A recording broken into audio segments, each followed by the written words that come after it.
Today's March 30th, 4 games in, and the Marlins are threatening enough to cause the shipmates to fail to bilge. The main cannon's missing shots. The helm is going against the wind. You're listening to the Bridge to Buctober podcast.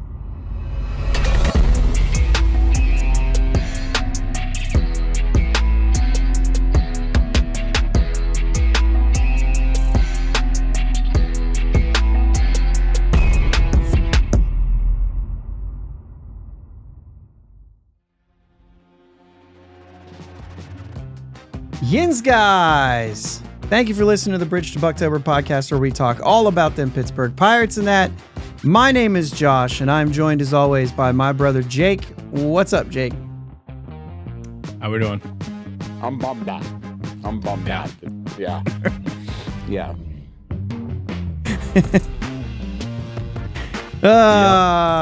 What a series by your Buccos. Hey, we're not going to go deep into this, but I had to. Do the little things. That doesn't mean what he thinks it means.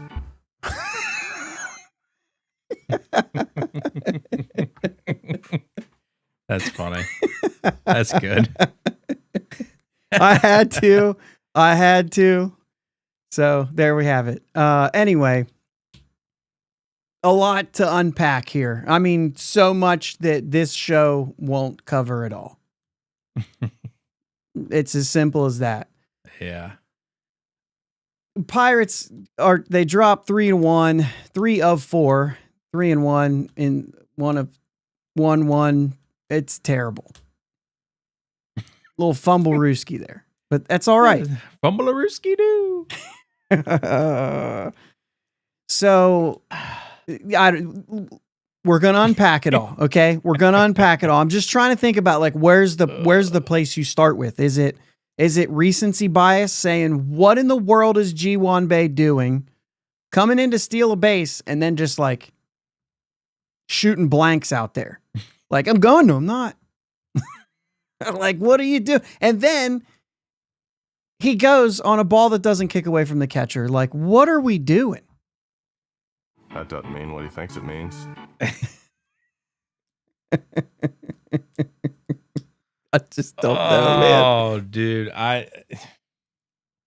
Bay looks like just lost. Just lost on the bases right now. You got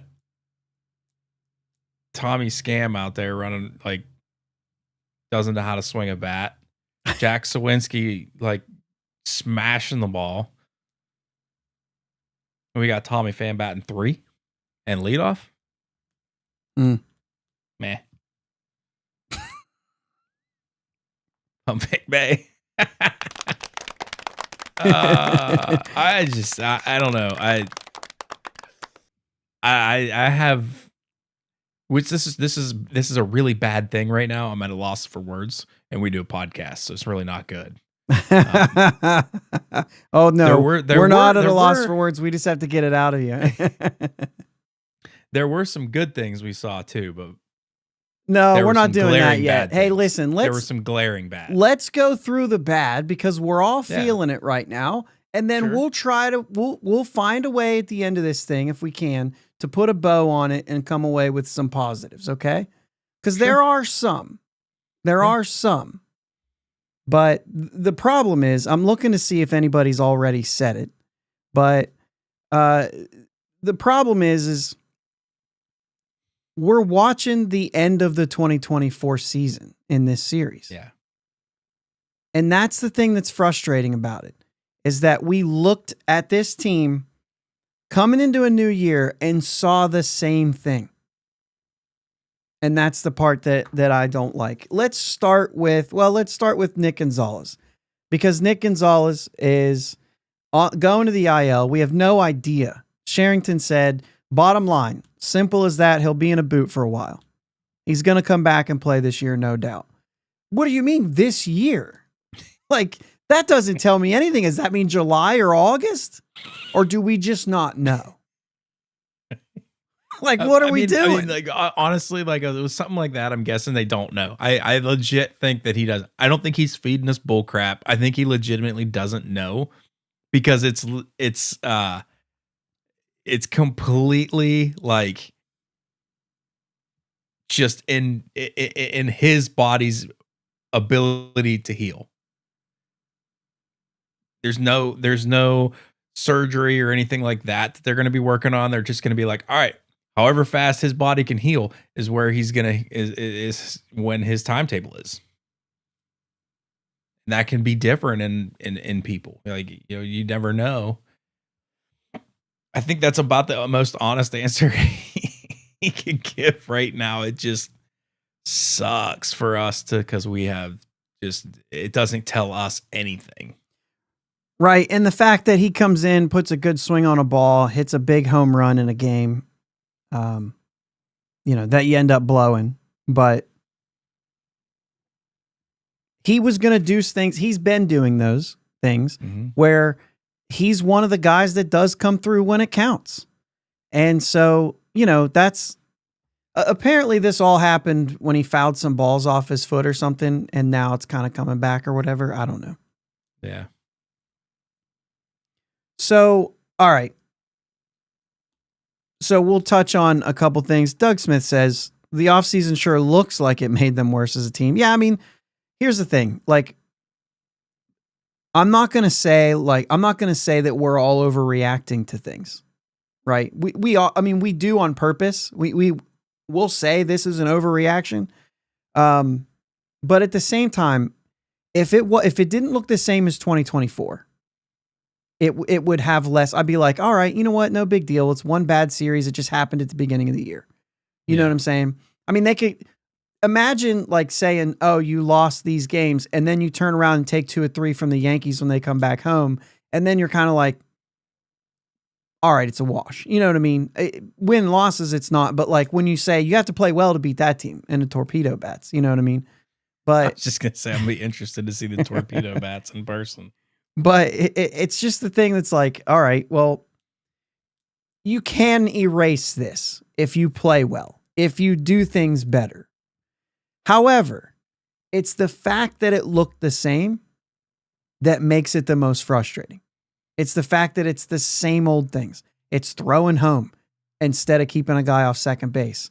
It's base running errors when a ball doesn't kick away. It's runners in scoring position. I'm going to say this. Because he even says hitting better though. The Pirates scored 4 runs in 3 of these games. Guys, we should have won those games. Mm-hmm.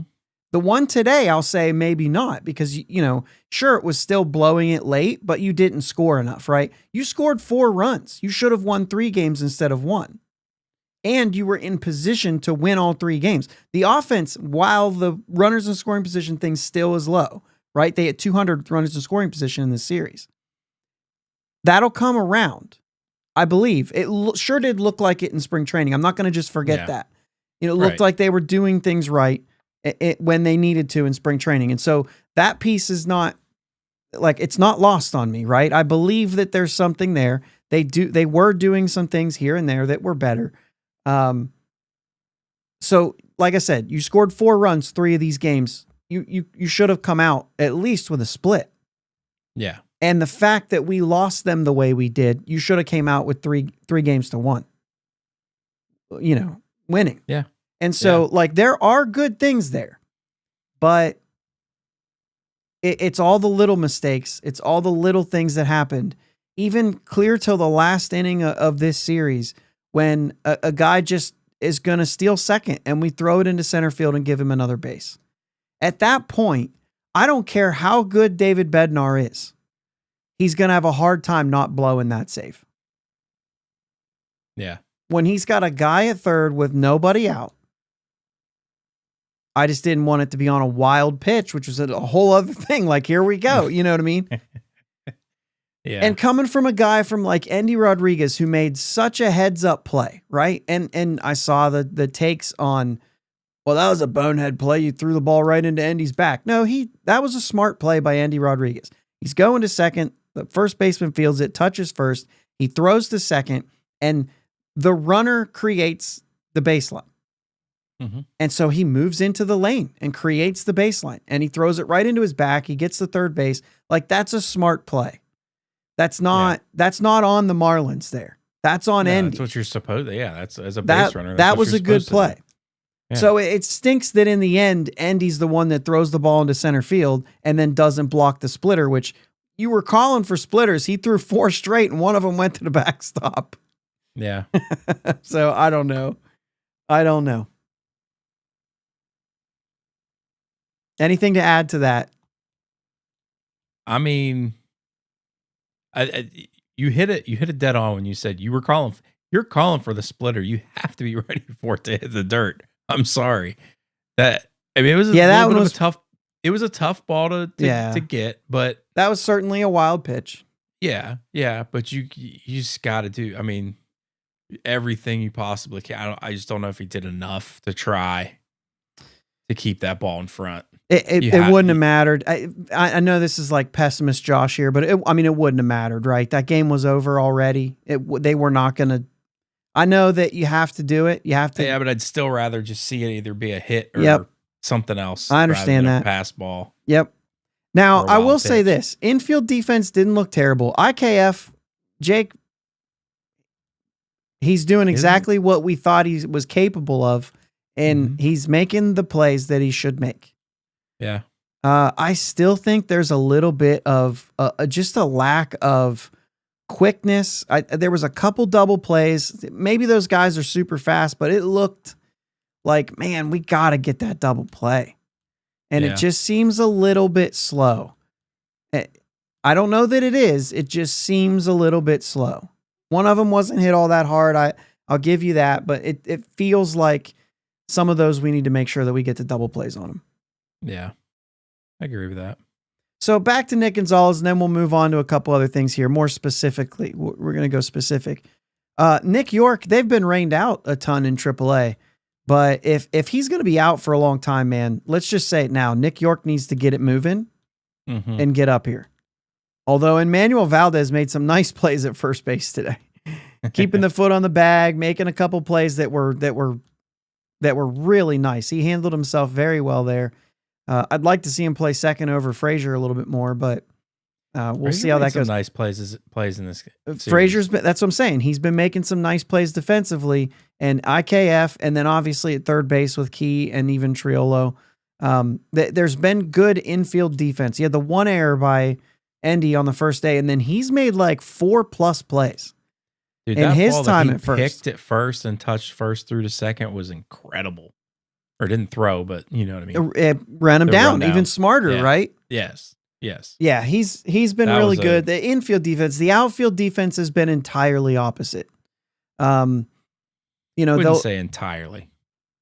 there was a couple plays, right, that have been Mhm. good. Jack did really well in center today. Brian Reynolds Has made 2 diving probably, catches in the yeah, but series. that catch he made today might have been the best one I've ever seen him make. Yeah. You know what I mean?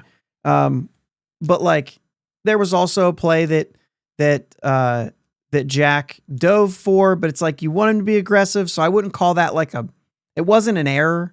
It wasn't a huge mistake, right? But you probably could have said, hey, let's just knock that ball down and keep him off second. But you also there was no outs, right? There was no outs. You could also do that while you're diving. Like you can still catch the ball even if it hits the ground first. So I don't know, but like I've always said this, like Jack does fine. He's an average defender. Like he's a major league outfielder, but that's where it stops, right? He's got some shortcomings, but he played really well too.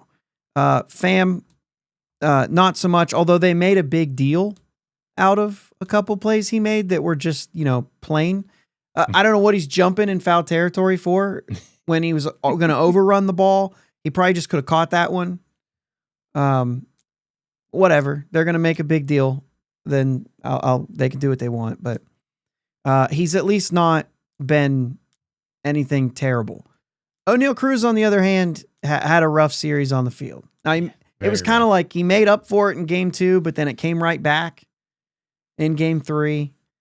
Threw home again when he's not supposed to. That's got to be coached. That's going to be coached. The more mistakes he makes, the more opportunities to coach him.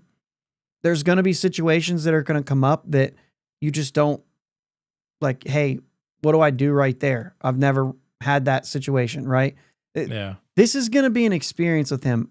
There's still something inside me, even after watching that series, that thinks that O'Neal Cruz can be a good outfielder. But it's hard to see right now, and it might be hard to see for a little while, Jake. Yeah. Yeah. You expect a learning curve, but usually the learning curve is shorter for those who play shortstop. It seems like this might be more work than we originally thought.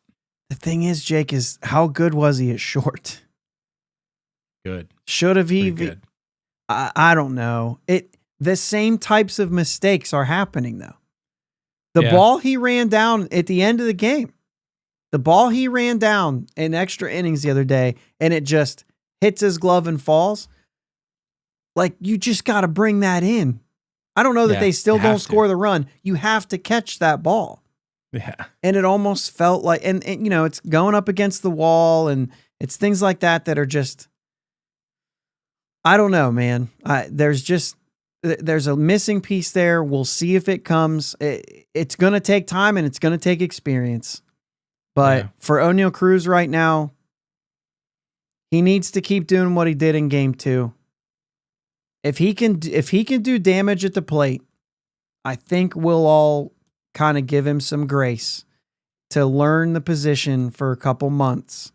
By the All-Star break, we should see a guy who's able to do the fundamental things. Yeah. Although I don't know that he's that guy. He's going to make the crazy plays, but the fundamentals may take longer.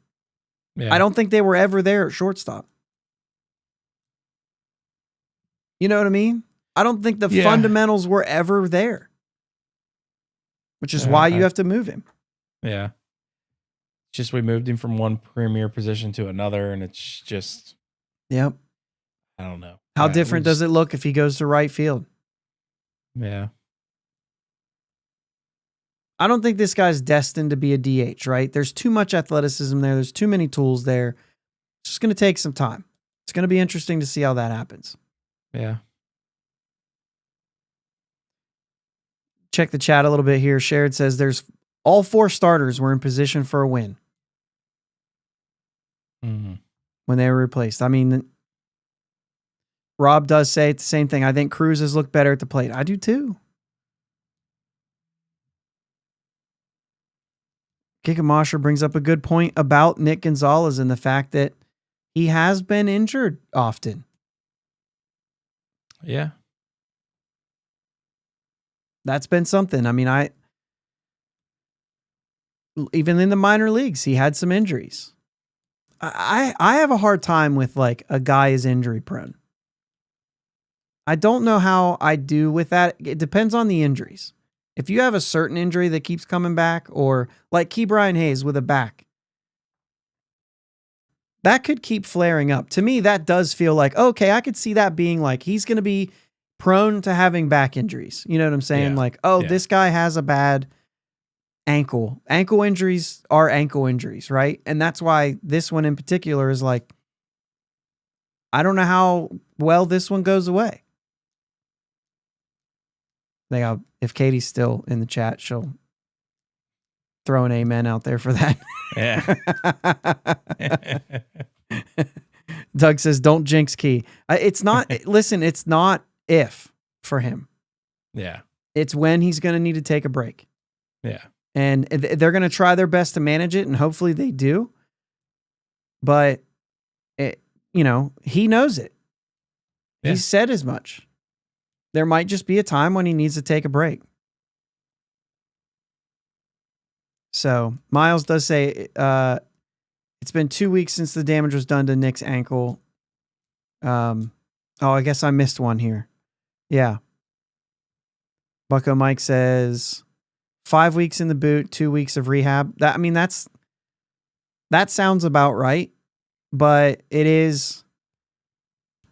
Yeah, I don't know. It's a bone healing. It's hard to tell.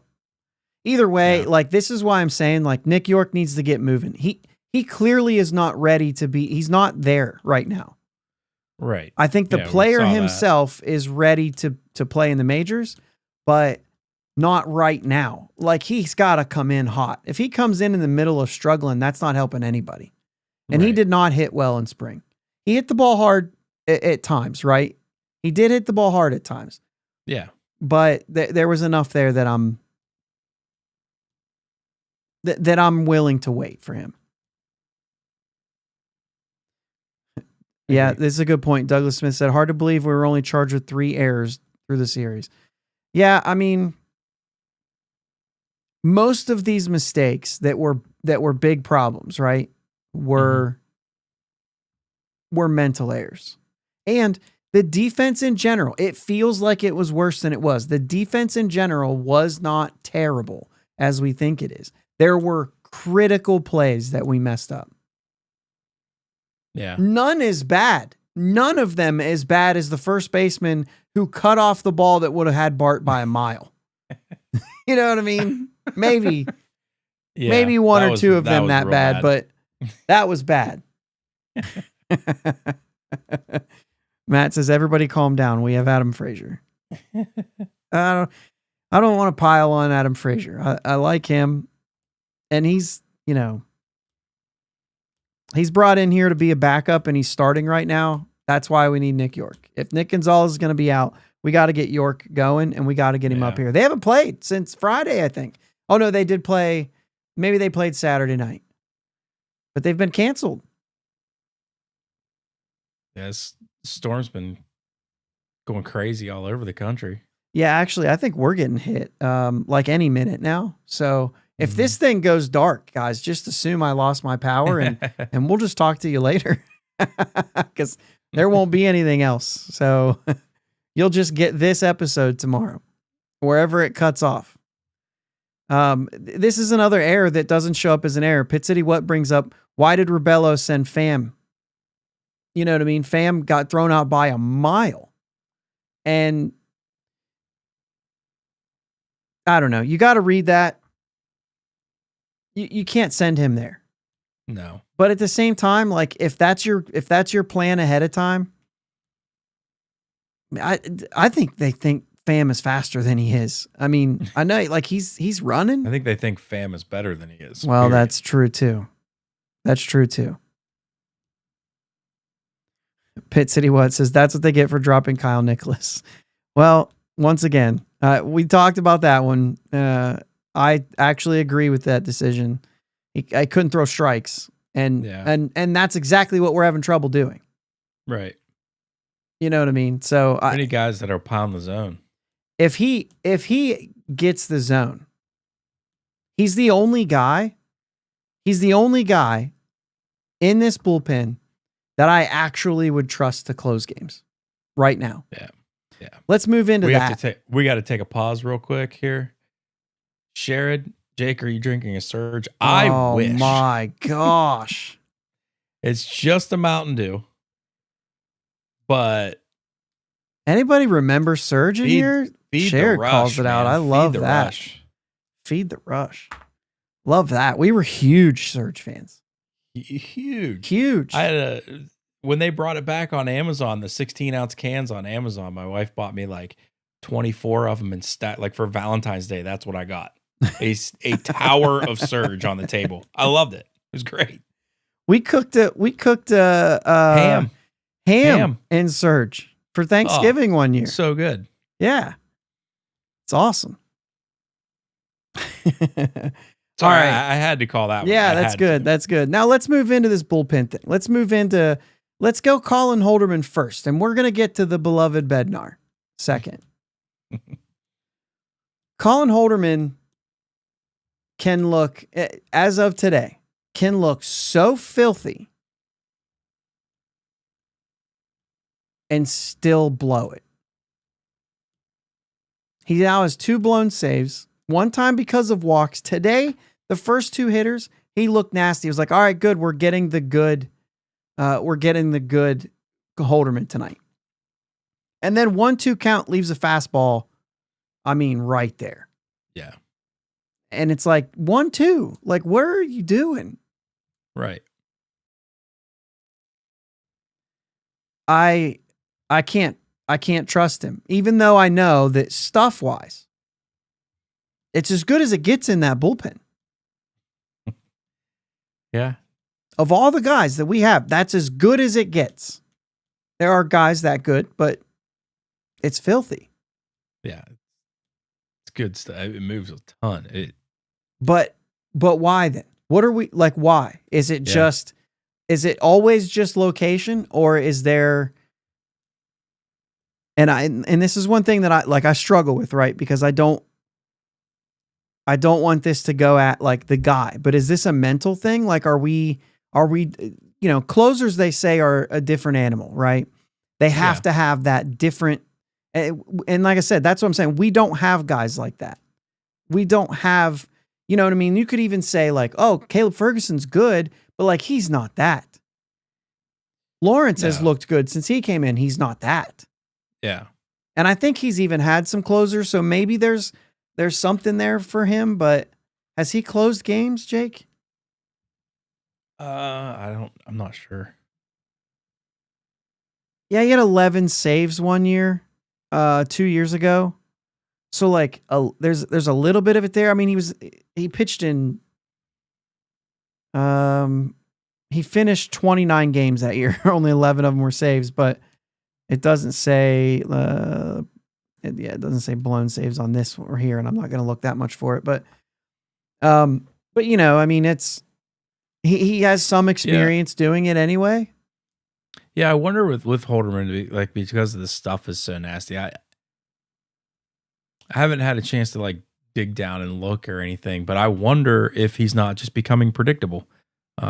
They do so much like video and studying these relief pitchers and stuff and what they think they're going to throw when. And I don't know. I just have a feeling that, maybe he's just getting predictable and they just have a good idea when he's going to be throwing a fastball, or I don't know.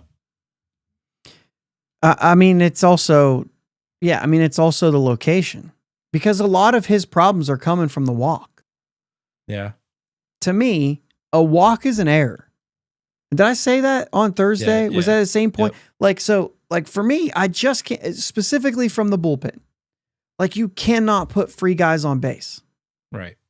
Especially when you're doing it in the fashion that these guys have so far, and they're non-competitive.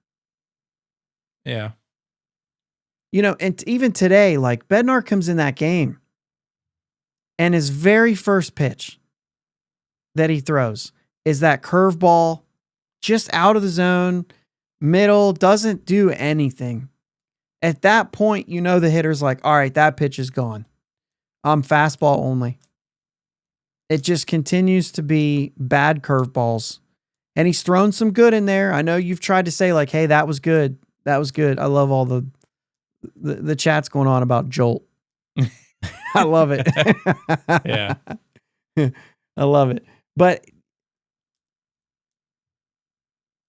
he's not, if they're going to be queued up for his fastball, right? Mhm. His fastball it can't be a ball every time. If it's a ball, they're not going to swing at it because they're looking at the zone now because they don't have to watch for anything else. They're geared up for the fastball. Yeah. So if it's up, they can take it. When he's throwing that curveball up and dropping it into the zone for strikes, then they have to account for that. And that's how they get the swing and miss. That's how he gets the swing and miss above the zone. Without that, he's just throwing fastballs at the top of the zone. And if you're geared up for a fastball on the top of the zone, you're going to hit it. Yeah. You know what I mean? Yeah. He needs to mix it up. I mean, so I was calling, I was like, where does Splitter go? Where does Splitter go? Well, he threw it today and he threw it, missed by 3 feet. Like, yeah, it's just, he's got to be able to mix the fastball up too. Like, hit it down in the zone sometimes. Move it around. Like, he's just throwing it in the same spot every time almost. Like, and when it's in a hittable, when he brings it down far enough, makes the mistake where he brings it into the zone a little bit, they just tee off on it. Yeah. And it's because he's got to earn that again by throwing the curveball for strikes, but it's also the tunneling, right? It has to look like a fastball. If you're burying the curveball, then you have two completely different pitches, which means if it's coming high, I'm swinging. If it's not, then I can lay off the curveball. You know what I'm saying? And I think that's a big piece that for David Bednar, until he gets that curveball, it's just not going to work for him. And I don't know where you go because like I said, I don't trust any of them for that role. And I know some might say it's got to be Santana, but dude, that I didn't see, maybe one pitch was good his first outing. Now he had a better outing the second time. Yeah. But like, I think you're looking at the same sort of thing. This guy had a half a season to be a good pitcher. I got to see more. That's all it is, right? It might be there. And if it's there, let's put him in the role. But I just don't trust him yet. That's all I'm saying. I don't trust Holderman because he can't throw strikes every once in a while. Same with Kyle Nicholas, right? We got guys like that I just don't trust back there. And so I'm kind of at the place in my head right now. And you can talk me off of this and say it's crazy. I would accept that. But for me right now, it's either Bednar figures this thing out or this is who we are. You missed it, Jake. Jeff Hoffman had 2 saves. The Blue Jays have 2 wins. He has 2 saves. We could have had Jeff Hoffman. We talked about that a bunch this offseason. You missed that. Even Craig Kimbrell was out there for a long time. And I know that, like, okay, but at least he has closer experience.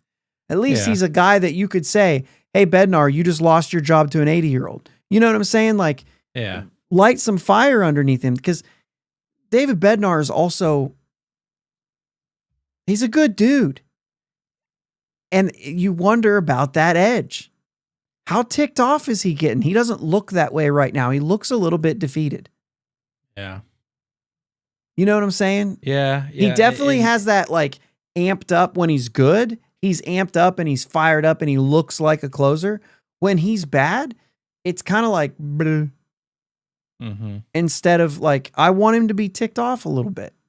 See, and I was expecting to see something a little better out of him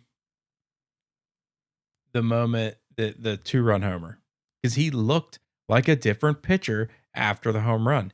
Yeah. It looked like he got ticked off and he was pitching much better, locating everything better. And I was expecting him to come out the next time and just feed off that. And he just did not. No.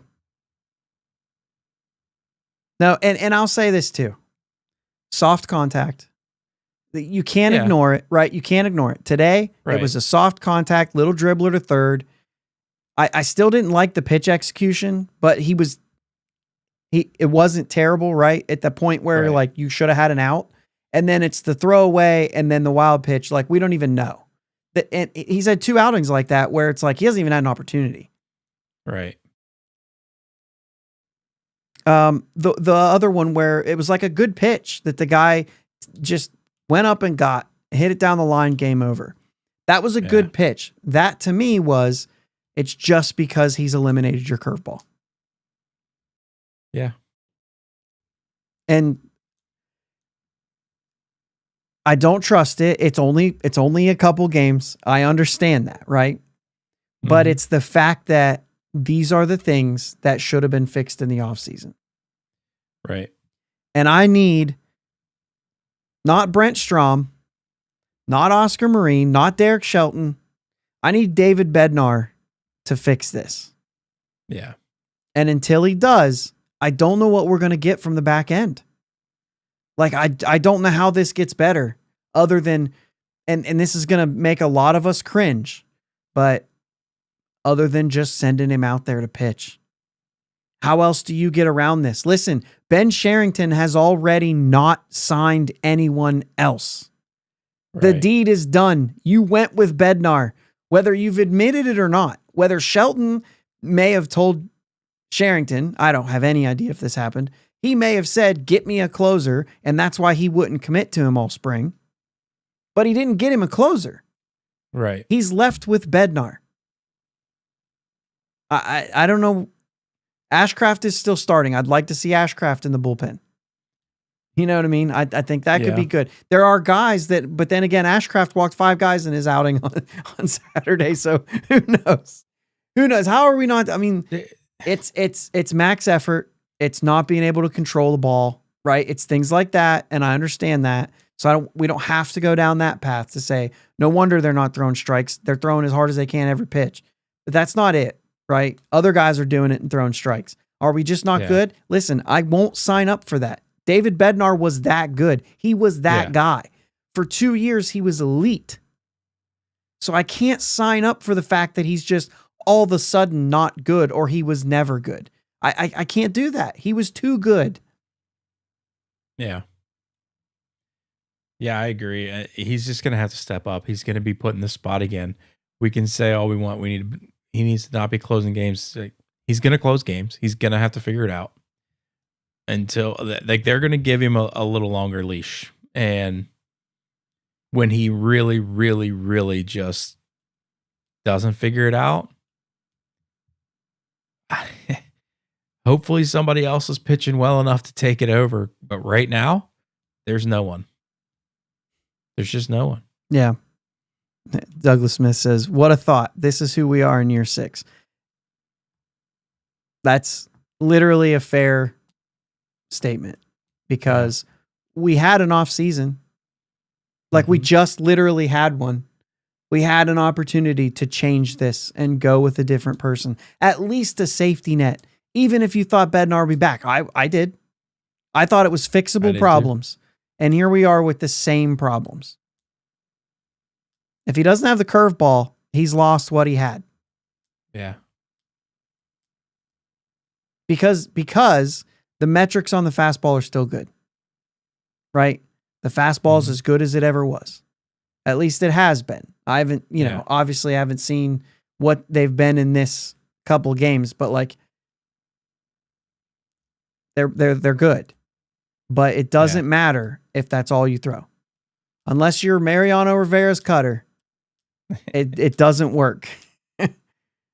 or 105 from Chapman, right? Right. Yeah. But even Chapman has the slider, so yeah. I don't know. My thought is that if you put somebody else back there right now, that's on the roster right now, you're going to get the same results. That's where I'm at. That's why it's, to me, it's like, yeah, but he's got a different name on his jersey, so we won't be as mad. Like, I'm sorry. I just want the best chance to win. And if I think it's the same chance, Why would I change? Right. This is what the guy gave me to work with. Then this is what I have to work with. It sucks, but that's all you can say. Who's going to fix it? If Bednar figures it out, then he's better than anybody else we got in the bullpen. Yeah. What are you going to just send him out there in the 6th inning and you know what I'm saying, in a game that doesn't mean anything, and then say, well, he's figured it out? Well, of course he did. It's a 6th inning. Right. I need him to know. Right. I need to know it's going to work in the 9th. I don't know. What do you got? It's Sunday Shelby lineup. Yeah. Let Bednar pitch in the 6th. Exactly what you were just saying. That's why I highlighted that one. And you know what? It's fine if you do, but like it just won't show you anything. Yeah. If the pressure's off and he throws his curveball good, you could put him back in the 9th. It's going to happen again, unless it's not, right? But how do you know unless he's in the 9th? You have to do it eventually. Right.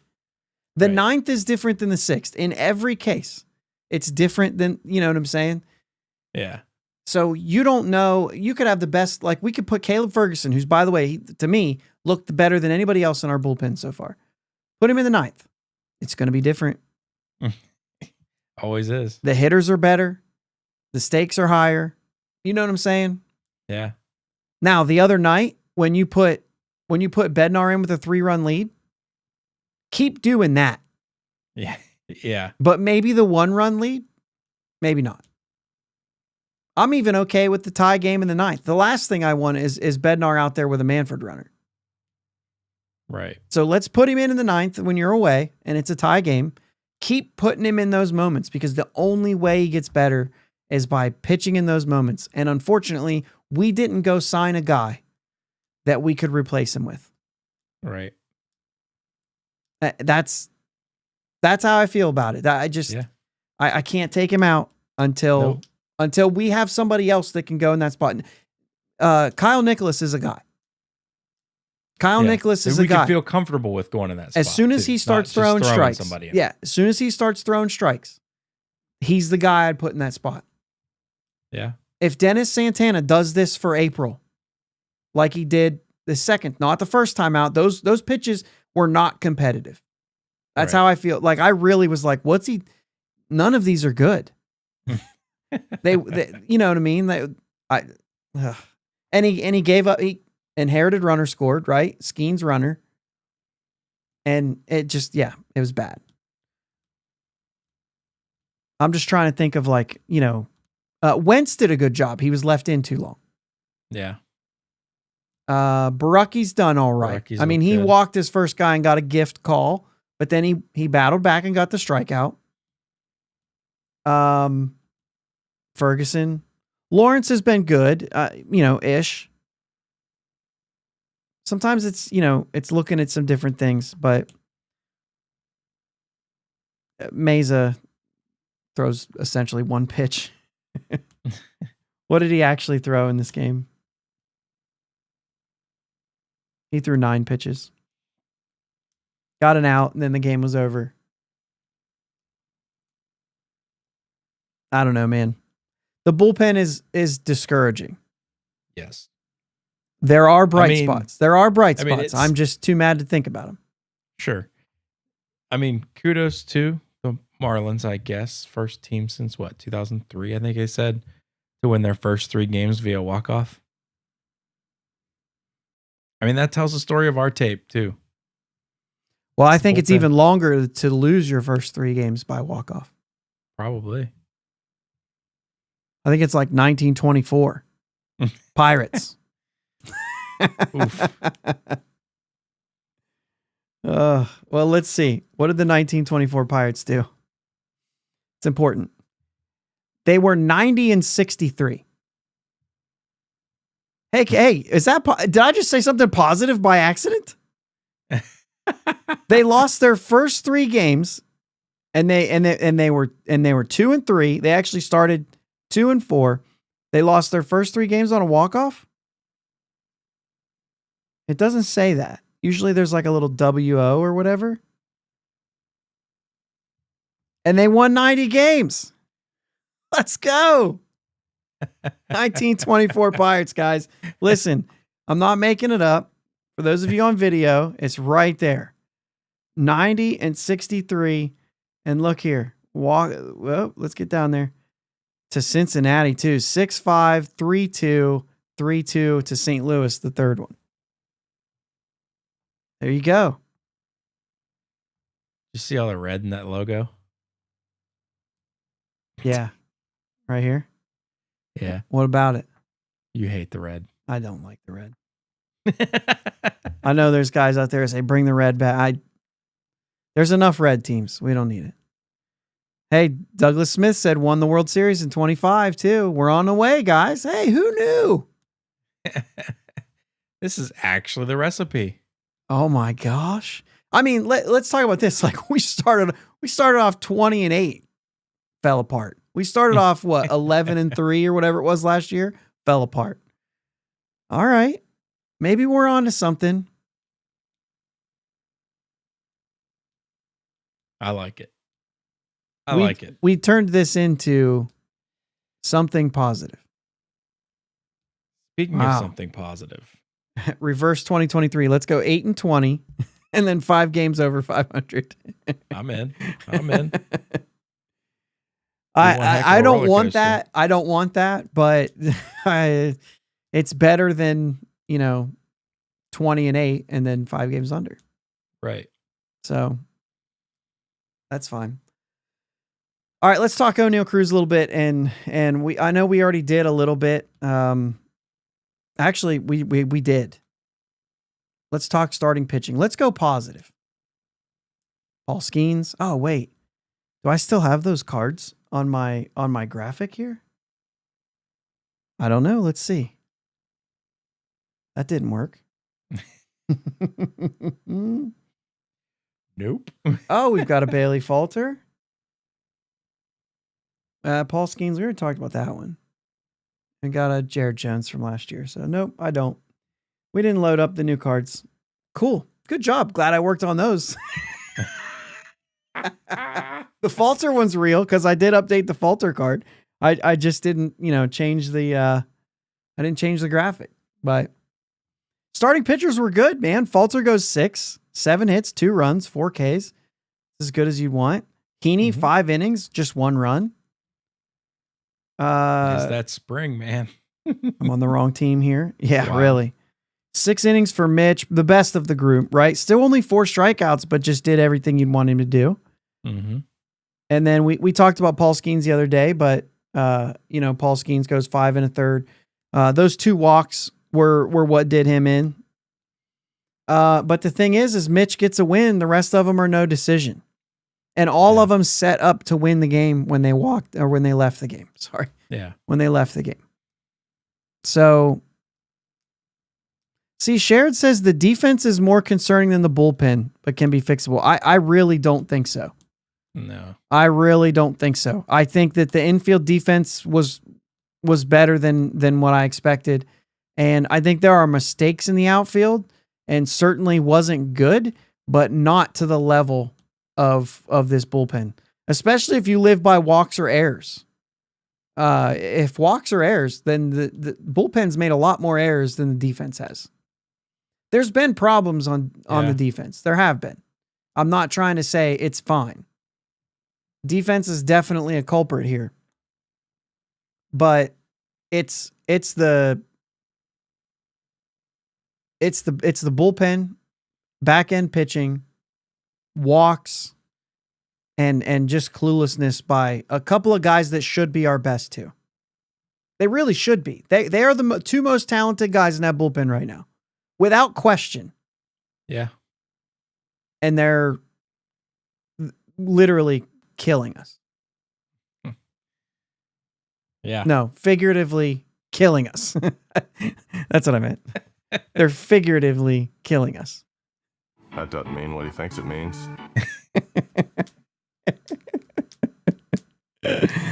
Yeah, catching defense is big there too. Yeah. Yeah. Rob says I can live with Bart's bad defense because of the bat, but Andy hasn't got a hit yet, right? And right, I mean he has, you know what I mean. So like the bat's not there right now. Yeah. A lot of Which I guys was go a surprised series. about it. He just looks. Yeah. Yeah, I was just surprised to see him not get a hit in the series. He stood no shot against what what's his face was throwing. It was awesome. Help me out here. Alcantara. Why? Yes. Yeah, like yes. that. Those pitches He to was Endy throwing in that frisbees. game. Yeah, he was throwing frisbees. Max Meyer's a good pitcher too. I won't Yeah. speak for the other two Yeah. games. Max Meyer's a good pitcher. He threw well today. Yeah. There was a lot of good pitches there. He struck out what, 7? Dot. He did. He struck out 7. Yeah. Kutch, big home run. Okay. Nigel Morgan was absolutely hilarious on the broadcast today. You probably missed that because you watched I you watched the condensed game. version a little bit after work, but absolutely hilarious. You'll have to go back and watch the actual broadcast of him. Look for the Kutch home run and just watch from there. It's hilarious. The dude is nuts. I thought we knew that. We did know that, but he's still nuts. I do have this is a question. Because again, I watched the condensed game. Do we know what this was? T plush. He did it to Nigel Morgan. The whole thing. Okay. And I'm going to guess Nigel Morgan didn't say it because he was too excited to say hi to Greg Brown, jumping up and down, looking up while Hannah was trying to interview him. And this is hilarious. It was absolutely hilarious. But I'm going to guess Kutch said, I'll get one for you. Like he did AJ Burnett. So I'm confused. Why was Nigel Morgan? Why were we interviewing him? Why was he there? Because of that. We went to interview him because when he was rounding first, he said Tony Plush, and then he went in there and he was doing it again from the dugout. Let him know, he said. Kutch did. He was just at the game? He was at the game, came to see. No, he was in the stands. At the stands with his son. There to see Kutch, hang out with Kutch. He said something about Danny Moscos too. Who's the pitch? He is coaching. Yeah, he's coaching. But he was pitching. like, I'm here to see these guys, basically. And Matt Capps. Yeah, he was just there. I'll have to watch that. I'll have to turn that on later. I don't know. Matt's asked if it's on YouTube. I don't know, but if you have a rant, I mean, I can't show it though. We can't do that. But yeah, I mean, good to see Kutch go out there and hit that. That was a bomb. Yeah. That was a bomb. Used to call the outfield Morgantown. That's good. That's good. All right, Jake, what else you got here? It's time to wrap it up. I thought we still had, I mean, I guess I didn't really give you a chance to talk about pitching other than what I said. I mean, we've touched on all I can touch on pitching, yeah. Okay. Mitch Keller will likely get the home opener now. JJK, good question here. Who gets a start Tuesday? So right now it is Majinski Monday, TBD on Tuesday, Skeens on Wednesday. So they are pushing them all back. My guess is this is a way to get Keller the home opener. So there's a TBD. It could be a bullpen game. It could be anybody from AAA. Like I said, they've had a bunch of games canceled already. Yeah. So they've got guys that they could put out there.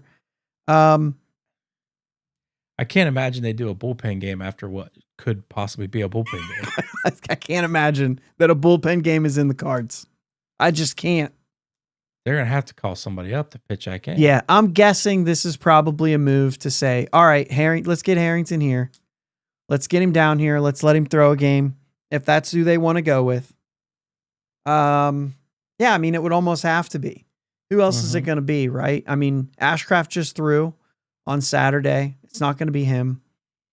So, I mean, take your pick. Any of those guys that are actually optioned. Well, actually, no, Harrington, you'd have to make a spot on the 40-man for, so maybe not. Maybe it's Burrows. Maybe, Yep, Sherrod says, could be Burrows. It would have to be a 40-man guy if that's the case, because then there's less movement to make, right? You can just option a guy, bring him up, send him back. It's a risky move, man. Yeah? Yeah, I mean, I'm not pushing everyone back. I'm letting Skeens go after the Majinski start. Maybe pushing guys back after Skeens. Well, that if you wanted to give it to, maybe do it the other way. Yeah, split those. You don't know what you're getting out of Majinski. Early, I feel good. I like Majinski as a pitcher. Oh, I see. I don't know how long he's going to go. I see what you're saying. Well, we don't know that Paul Skeens can be efficient enough to go 7 innings either. Yeah, but I feel way better about him giving me 5 or 6 than Majinski giving me 4 or 5.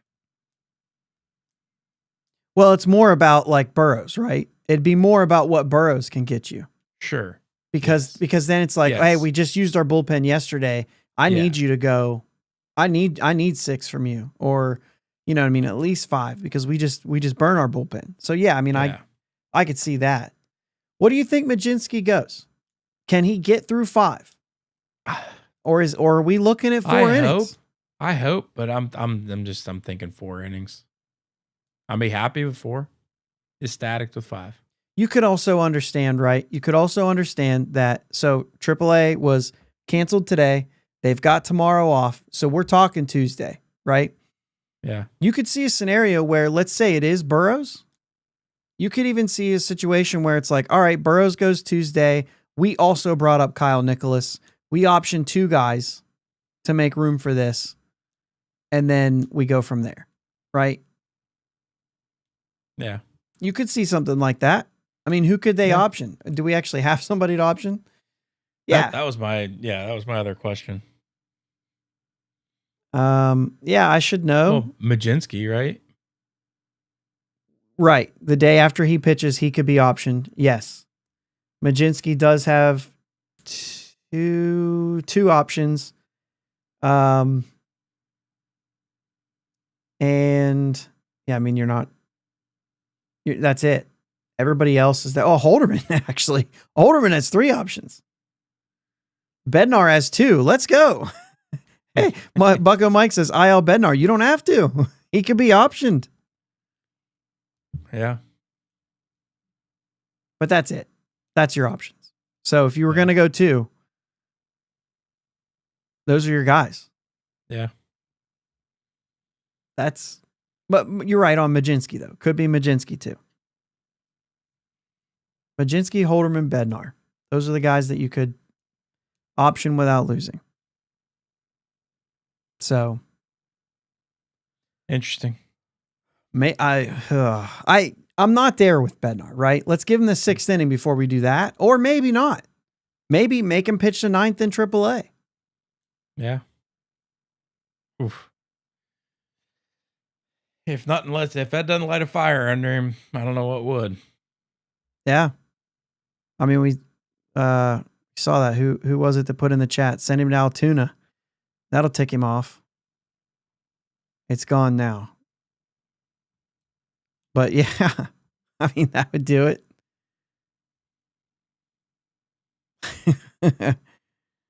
I don't know, man. Bucko Mike says optioning Bednar will hurt his confidence more. I think that's the thing, though, right? You can't IL him. He's not injured. You can't do it, right? I know we say we do that all the time. We can't do it. Bay, you could. He hurt his hamstring. There's actually something there. Miles says 4 1/3 for Majinski. I think that's what he's saying that about. But he got rid of that, Bucko Mike. He got rid of that. Yeah. I mean, somewhat. But yeah, I don't know. It's not a good series to start off the season. No, but listen, we got 158 more of these to go. Yeah. Yeah, and here's the thing. Here's the thing, though. There are things. The starting pitching, as good as you wanted it to be. So if we can get the bullpen figured out, that's good. We scored 4 runs in 3 of these games. I know that the runners in scoring position thing just didn't fall in our favor in this series, but all spring it did. And we scored 4 runs in 3 games. The offense is scoring runs.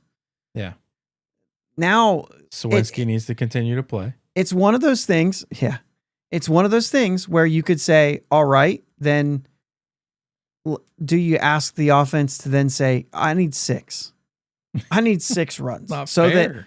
that we don't have save situations, right? Because if that happens, this team can be good, but it's not how you do it, right? Right. We didn't do that for the pitching staff for the off. Well, I mean, we probably did. Let's get real. We probably asked the pitching staff to give up negative runs for the offense in previous years. So, but you know, they got to get better.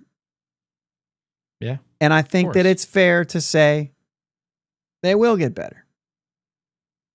The team is better. But it just has too much 2024 stink on it right now, man. Mm-hmm. It just can't be the same things. That's all. Yeah. It's you get tired of seeing the same thing over and over. Dang it, Bobby. Or maybe This is fine. All right. Hey, guys, reminder that we will have shows every day this week. We are going to try to have shows every day this week. Most of those with just me, but they will be short. We are not going to take up an hour of every single day here. We're going to try to spread it out over the remaining 4 so that we can stick with everything, but also Sunday nights will continue to be our live show. The rest of these will just release in the mornings. And so you'll get this one in the morning if you're an audio listener. If you're a YouTube watcher who doesn't come to the live shows, it'll be there. It's available as soon as we're done here. But that's the line of tonight. Bednar needs some jolt on his curveball. Give him some surge. Have him go out there and yell, "Feed the rush" every time. Dave says, what time? So our cadence for releasing videos is always, and audio podcasts have always been 5 a.m. just to try to get you on your morning commute. It's available for you. So that's going to be the goal. I'll be recording them basically in the evenings. And so that's the goal. Once I upload them, they'll be set to release at 5 a.m. If anybody wants them earlier than that, just tell me. I mean, I could just say I release them at 4 a.m. now. I don't care. You know what I mean? Like, it doesn't matter. Yeah. So it's just, that's what I thought worked. I just wanted to make sure it was early enough to catch people for the morning commute or the afternoon, whatever it is you want. So, yeah, we'll have one for you Tuesday. We'll have one for you Wednesday, Thursday, and Friday as well. So, and then the weekends we'll wait for this. Yeah, they'll be on YouTube. They'll be audio both. So if you're watching this on YouTube or you're here right now, make sure you subscribe and hit the bell for notifications, all that stuff, so that you know when they're there. Also do that for your podcast platform. Jake will jump in when he has something he's got to yell about. But with Jake's work schedule, I think this works out really well too. So yeah, we're gonna stay on, you guys. We're gonna keep in touch here. But Sunday nights live show. Make sure you set your. It's 9:00 every week. We've been doing that for quite a while. Yep. I will. Hopefully, maybe we'll see you guys on Friday. That's right. Home opener. Bring your rain gear. So far, it looks like it's going to be like 85% chance of rain every day I'm in Ohio. Yep. So no need to bring the golf clubs home. Yeah. there wasn't any. I'm just kidding. So yeah, we will be at the home opener. Our seats are undercover. So, yeah, if you guys didn't get seats undercover, that's on you, not me. We did. So. Well, Lottie frickin' da! So anyway, that's all we have for tonight. Let's play some music. Let's get out of here. For those of you listening on Monday, we'll be back tomorrow. That sounds crazy. I'm excited. Yep. All right, guys. I'm excited for you. Thanks as always. Let's go Bucs.